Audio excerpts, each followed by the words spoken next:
La mairie de Cannes vous présente une série de 5 podcasts sur l'histoire de Cannes racontée par Franck Ferrand. Épisode 2, l'énigme du masque de fer.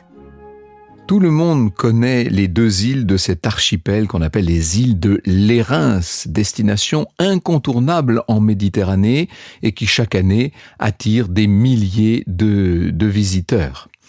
Eh bien, d'un côté, vous avez une plus petite île, Saint-Honorat, qui fait 1500 mètres de long sur 400 mètres de large, qu'on appelle aussi l'île aux Saints. Elle tire son nom de l'archevêque d'Arles, mort au 5e siècle et dont la légende raconte qu'il aurait chassé les serpents venimeux de cette île, ce qui l'aurait rendue habitable. Paul Claudel a qualifié Saint-Honorat, très célèbre pour son magnifique monastère, ce monastère fortifié. Claudel l'avait qualifié de miette d'éternité au milieu de l'immensité de la mer. Bon, l'autre île, la plus grande, c'est Sainte-Marguerite. On la mentionne dès l'Antiquité, majoritairement couverte par la forêt, qui abrite de très beaux bois d'eucalyptus, notamment parmi les plus anciens d'Europe, et puis des pins. L'île surtout est célèbre pour son fort royal, qui depuis la fin du XVIIe siècle est au cœur d'une des énigmes les plus célèbres de l'histoire de France. Et vous me voyez venir, bien sûr, c'est l'énigme de l'homme au masque de fer. C'est dans ce lieu reculé, dans cette île Sainte-Marguerite, dans une prison construite spécialement pour lui et quasi sur mesure, que ce masque de fer aura en effet vécu plusieurs années. Alors, ce qu'il faut vous dire, c'est que l'île Sainte-Marguerite est rattachée au domaine royal de France en 1633. À cette date, on trouve un château sur place avec 2 cellules et Richelieu va faire bâtir une forteresse face à la baie de Cannes sur les ruines d'un site antique qui datait du 1er siècle et qui surplombait la mer sur le point culminant de l'île. Seulement cette île, elle est mal défendue, les Espagnols s'en emparent en 1635 jusqu'à ce que les Français la récupèrent 2 ans plus tard et à ce moment-là on décide d'améliorer la forteresse qui devient Fort Royal. Une quarantaine d'années plus tard, sur ordre de Louis XIV, le commissaire général des fortifications, vous le connaissez, c'est Vauban bien sûr, va moderniser tout ce système. Il se rend à 3 reprises sur l'île. Il va créer de nouvelles embrasures dans la muraille pour servir au tir. On va creuser des fosses. Fort Royal assure la défense de l'archipel de Lérins, du passage des Alpes et de la frontière maritime du royaume avec le duché de Savoie. Donc tout ça est d'une grande importance et l'on va voir s'installer dans le port quelques 200 soldats, dont certains sont accompagnés de leurs familles. Les habitants de Cannes vont participer à l'entretien et au ravitaillement de ce nouveau fort. Un plan qui date de Vauban fait même mention d'une boucherie, d'une boulangerie, de cabaret, d'une chapelle, d'un hôpital. Enfin, vous voyez, c'est une petite ville qui s'installe là-bas, au large de Cannes. 1687, Louis XIV ordonne la construction au Fort Royal d'une prison très sécurisée, avec cette fois 6 cellules. Et je cite Jean-Christian Petit-Fils, car il détaille ce lieu dans un ouvrage qu'il a consacré évidemment au masque de fer. Je cite Jean-Christian. 6 chambres sombres et voûtées s'alignant le long d'un corridor humide et salpêtré, des murs de près de 2 mètres d'épaisseur, 3 grilles solides que ronge l'air marin, 2 lourdes portes cloutées aux gonds inversés, cerclées de fer, décourageant tout espoir d'évasion. Jamais un rayon de soleil ne pénètre en ce lieu. Comment, avec de si épaisses murailles, entendre le chant des cigales, les bruissements de la nature, sentir l'odorante verdure et le souffle du vent délicat? Eh bien, c'est cette même année, 1687, qu'on charge un nouveau gouverneur d'administrer la prison d'État. Il s'appelle Bénigne d'Auvergne de Saint-Mars. Ça s'écrit Saint-Mars. Il est âgé de 51 ans. C'est un militaire de carrière dont le père, capitaine d'infanterie, avait adopté le nom de guerre de Saint-Mars, justement. Après tout, Mars, c'est le dieu guerrier, n'est-ce pas ? Il a été enfant de troupe à 12 ans, Bénigne. Il a gravi les échelons de la hiérarchie militaire et il va servir sous les ordres du prince de Condé au moment de la Fronde, devenir mousquetaire au service du roi sous les ordres d'un certain d'Artagnan, bien sûr, et être nommé finalement gouverneur du donjon de Pignerol, dont il sera maréchal des logis.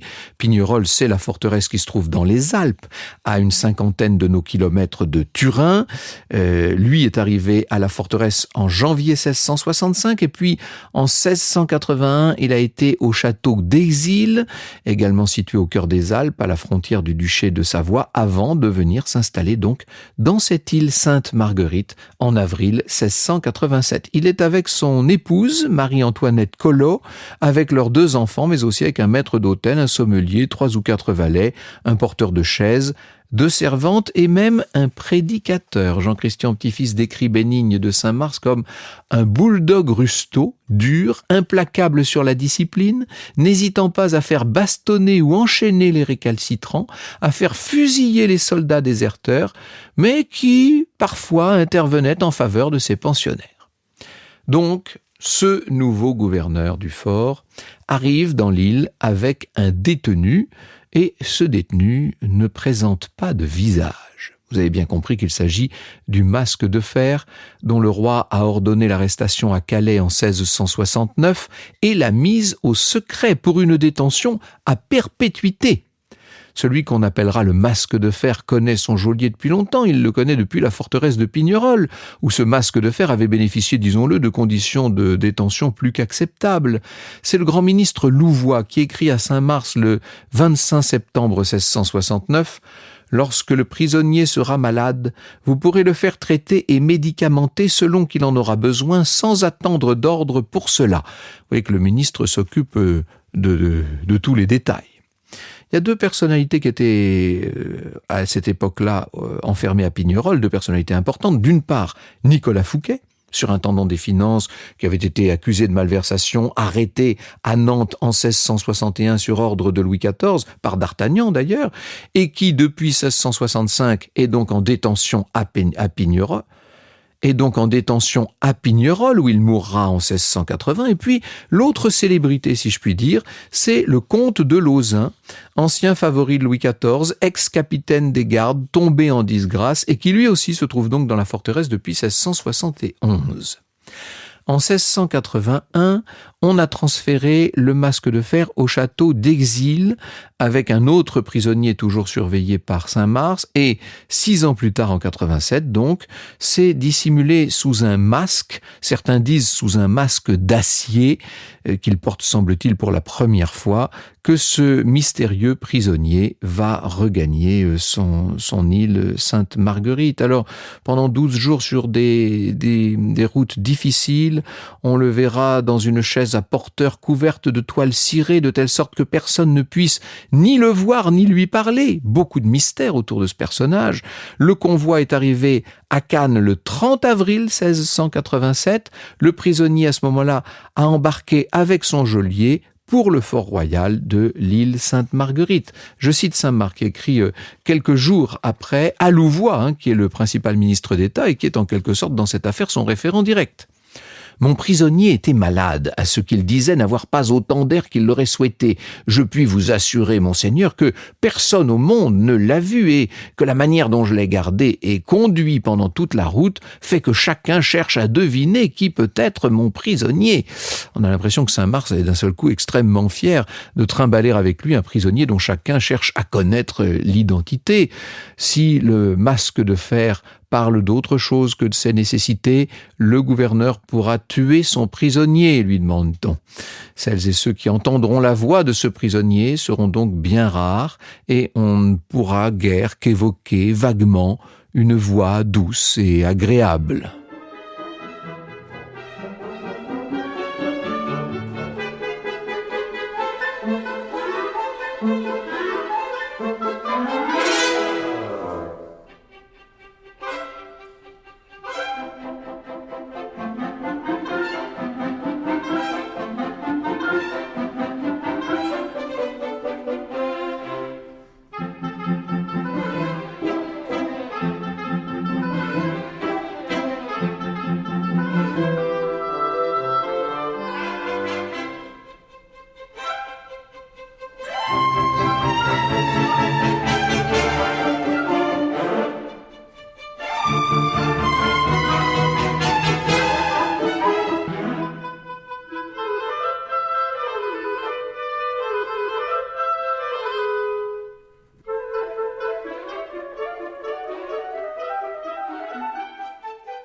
Vous avez compris qu'à Sainte-Marguerite, le masque de fer avait bénéficié d'un traitement plutôt agréable, entièrement aux frais de l'État bien entendu. Il est dans une grande cellule, plutôt confortable, une pièce qui fait 30 mètres carrés pour nous, pourvue d'une belle voûte, d'une cheminée, de latrines, d'une grande fenêtre, même si tout ça reste assez lugubre bien sûr.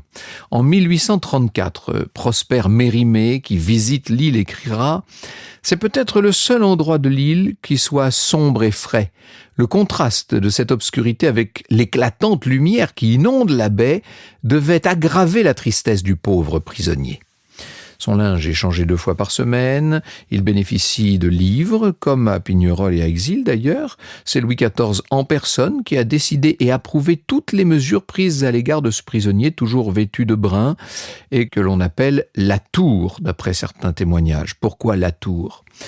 La légende veut que le prisonnier de Saint-Marc se fasse même servir ses repas dans de la vaisselle d'argent par des serviteurs tout à fait respectueux qui, pour certains, mettraient genoux à terre. Un certain seigneur de Blainvilliers précise que le prisonnier, je cite, était blanc de visage, grand et bien fait de corps, ayant la jambe un peu trop fournie par le bas et les cheveux blancs, quoiqu'il ne fût que dans la force de l'âge. Mais le masque de fer n'en est pas moins surveillé, très surveillé. Dès qu'il a terminé ses repas, les gardes inspectent la vaisselle, fouillent la cellule dans les moindres recoins. Des visites nocturnes, des fouilles au corps sont régulièrement pratiquées. Les promenades se limitent à un corridor étroit et muré à chaque extrémité, au fond duquel un petit autel a été aménagé et où, quelquefois, un prêtre vient dire la messe. De toute façon, le masque de fer n'a absolument aucune possibilité de s'enfuir. Il faut passer par les appartements du gouverneur pour sortir de sa cellule. Son accès est fermé par 3 portes, le couloir lui-même clos par des espèces de portes à tambour.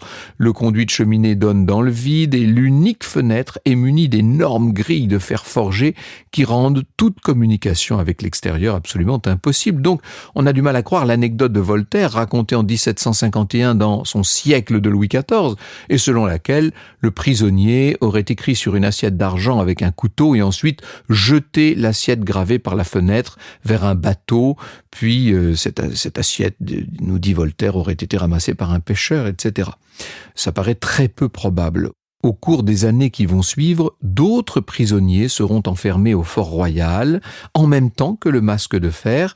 Et après la révocation de l'édit de Nantes en 1685, 6 huguenots avaient été détenus. Ils arrivent au fort en 1689, et il y en a un qui restera là en captivité pendant 33 ans.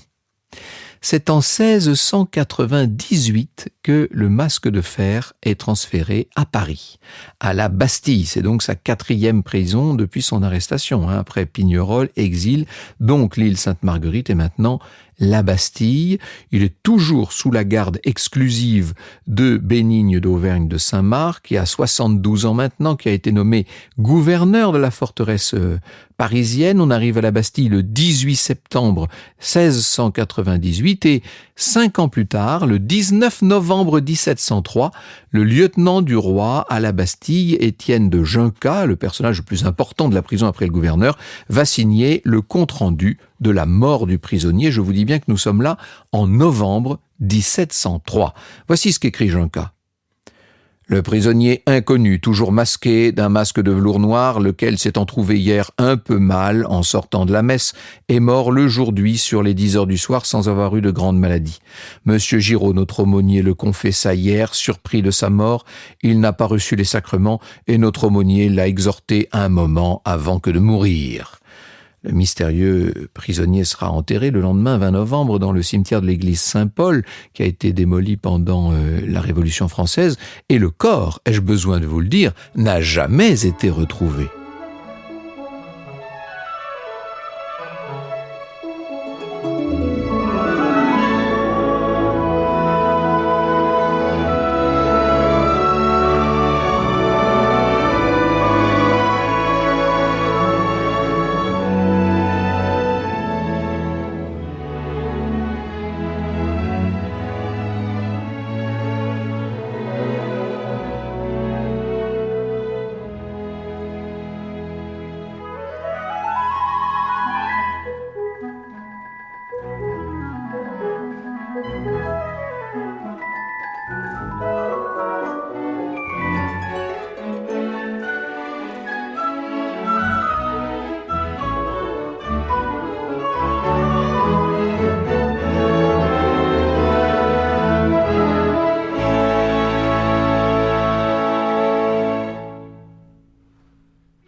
Pendant ces 34 années de détention, le secret de l'identité de celui qu'on a finalement surnommé le masque de fer est resté bien gardé.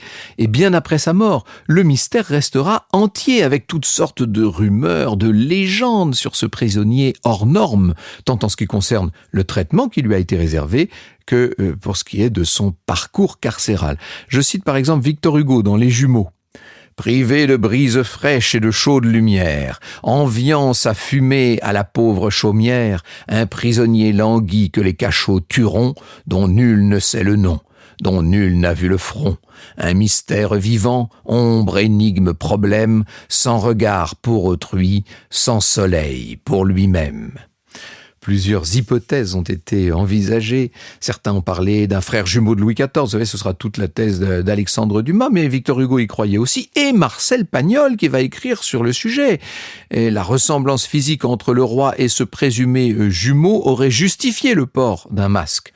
Pour d'autres, le masque n'aurait caché que Nicolas Fouquet, qui meurt subitement à Pignerol en 1680 alors que ses conditions de détention s'étaient beaucoup améliorées et qu'on pensait même à une libération prochaine. Est-ce qu'il serait vraiment mort ? Saint-Mars écrit de son prisonnier en 1687 « Tous les gens que le public croit morts ne le sont pas ». Si le masque de fer était Nicolas Fouquet, on comprendrait mieux pourquoi le prisonnier aurait bénéficié d'un tel traitement de faveur sur l'île Sainte-Marguerite. Seulement, sa famille n'a jamais contesté la mort officielle de l'ancien surintendant en 1680. Autre hypothèse, celle de Ercole Mattioli. Mattioli était ministre du duc de Mantoue. Il avait réussi à le convaincre de vendre la place de Casale Monferrato à Louis XIV, mais il aurait trahi le secret de la vente à plusieurs cours européennes, sans doute pour en tirer quelques profits, et c'est la raison pour laquelle le roi de France l'aurait fait enlever, incarcérer, transférer sur l'île Sainte-Marguerite sous le nom de Marchioli, qui ressemble beaucoup à son véritable nom, Mattioli. Le masque de fer est inhumé en 1703 sous ce nom de Marchioli. Et disons-le, les rois Louis XV et Louis XVI affirment que le masque de fer est un ministre d'un prince italien. Louis XVI a dit un sujet du duc de Mantoue. Sauf que le Mattioli dont je vous parle, il est officiellement mort en 1694. Alors, qui était le masque de fer ? Si l'on en croit Jean-Christian Petit-Fils, il n'y a vraiment aucun doute sur la question.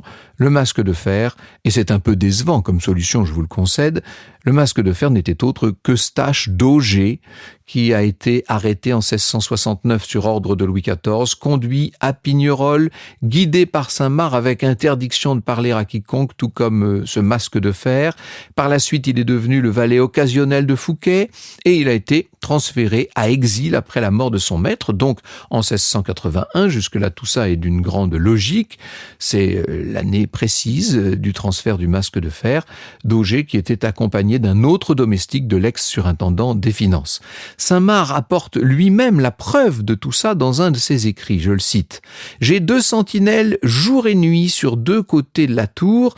Il leur est consigné d'entendre si personne ne parle aux prisonniers et s'ils ne crient point par leurs fenêtres. J'ai fait réparer la tour d'une manière où le prêtre qui leur dit la messe ne peut les voir. » En 1687, d'Auger est transféré donc à Sainte-Marguerite et là encore, c'est l'année où l'on transfère le masque de fer. Vous voyez que la coïncidence est parfaite.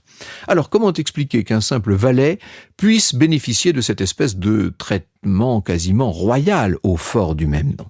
Eh bien, la réponse est assez simple, nous dit Jean-Christian Petit-Fils. D'Auger n'était pas un simple valet, il n'était pas un domestique. En réalité, il s'appelle Eustache d'Auger de Cavois. Il était officier, fils du capitaine des gardes de Richelieu, qui a grandi à la cour aux côtés du futur Louis XIV. Il a été emprisonné vers 1668 et ensuite, on a perdu sa trace, bien qu'un témoignage prétende que Eustache d'Auger de Cavois soit mort à la prison Saint-Lazare à Paris en 1680. Rien en vérité n'a jamais prouvé ce fameux témoignage. Retrouvez l'ensemble de la série sur le site cannes.com et sur toutes les plateformes de streaming.